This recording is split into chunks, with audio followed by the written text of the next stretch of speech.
Bolero ಹಾಗೂ ಬಲ್ಕರ್ ವಾಹನಗಳ ನಡುವೆ ಅಪಘಾತ ಸಂಭವಿಸಿ ಇಬ್ಬರು ಸಾವನ್ನಪ್ಪಿರುವ ಘಟನೆ ಚಿಕ್ಕಬಳ್ಳಾಪುರ ಜಿಲ್ಲೆಯ ಗೌರಿಬಿದನೂರು ತಾಲೂಕಿನ ಪೇತೇನಹಳ್ಳಿ ಬಳಿ ನಡೆದಿದೆ.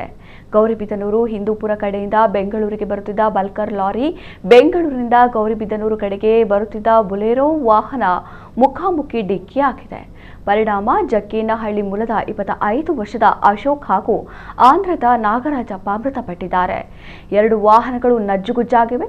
ಈ ಬಗ್ಗೆ ಮಂಚೇನಹಳ್ಳಿ ಪೊಲೀಸ್ ಠಾಣೆಯಲ್ಲಿ ಪ್ರಕರಣ ದಾಖಲಾಗಿದೆ.